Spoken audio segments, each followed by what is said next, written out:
anyway, so that's how consciousness evolves, by ordering its bits. And as it orders its bits, it can do more work. It can accomplish more things. Okay? Just like in the baby is just a sperm cell and an egg cell, and after a while you've got a human being that can build a building. It can do more things. There's value to the organization of the information. That lowers its entropy.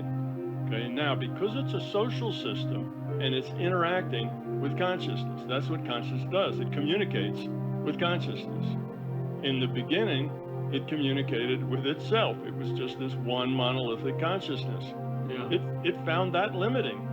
There's only so much you can do when you're just interacting with yourself. You're kind of trapped by your own beliefs, if you will. It's hard to get outside of your own assumptions. So that's when it decided that in order to evolve, it would have to break itself into some pieces and give those pieces free will. So it'd just be subsets of itself, really. Now, I say break it into pieces, and in our mind we see little chunks being broken off and set aside. But it's not necessarily like that. It's just subsets. It creates little subsets of itself and gives those subsets their own decision-making authority and lets them have free will, and then lets them interact. Okay? So they interact with each other, and what we have now is a much greater set of possibilities of what this system can do. Therefore, there's more choices. Therefore, there's more room for evolution, for expansion, for growth. But it's a social system. And in a social system, I can probably convince you in about 10 minutes that in a social system, the optimal configuration, by optimal I mean the low entropy configuration, where you have the most order and the most productivity and the most value for the organization, is when everyone in the social system cooperates, cares about each other, and is helpful to each other. If you have that, they share resources, they help each other get along and do what they have to do. Each one is interested in helping everyone else. That optimizes a social situation. The opposite of that is fear. Fear is not about other. Fear is about self. What can I get? And if I get it, how can I keep it? And if somebody else has it, how can I take it away from them? Fear tends to be very self-centered. Fear says no trust. If you're fearful, you can't trust anybody. If you can't trust anybody, then it's all about number one. It's all about you. It's a very self-centered place to be. So it's a very ego-driven space. So now those are the two opposites, fear and love. So we see if this system organizes toward love, toward being helpful and courteous and kind and compassionate, those sorts of things, then it's going to lower its entropy. That's going to optimize entropy reduction, and therefore it's going to evolve. And if we de-evolve, it's toward fear and self-centeredness, because that's the very dysfunctional way of organizing. It's a dysfunctional organizational thing. And a little logic, if you think about that, the logic will kind of verify that. Yes, fear is a very dysfunctional way to organize.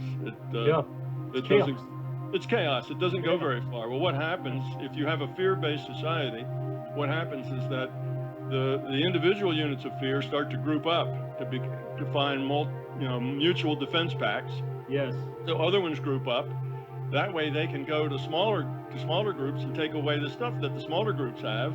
So they can dominate the smaller groups and get bigger and bigger. And the bigger they get, the more invulnerable they are.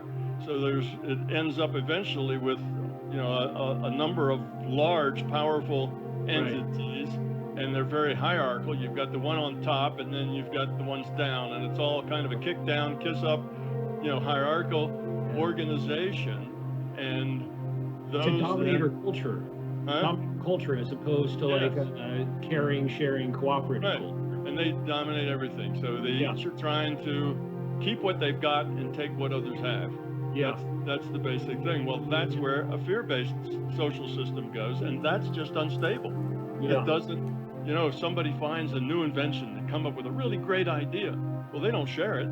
They keep it to themselves because, good ideas might be good for them. They may work that into more money or more status or more power in the organization. So everything has got this self-centered bias to it, and that's very suboptimal. Or on the other side, somebody comes up with a new idea, and it's, hey, everybody, look, here's this better way of building houses, you know, and we can have a better house for half the price with this new idea, and it spreads, you know, openly.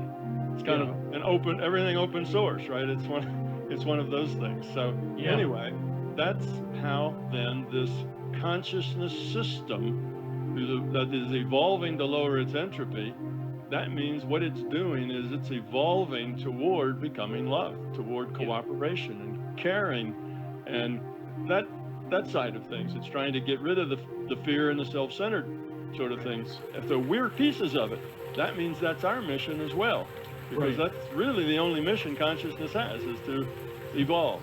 Right. Because if it de-evolves, it ends up nothing. It's not even a consciousness system anymore. It's just a bunch of random ones and zeros.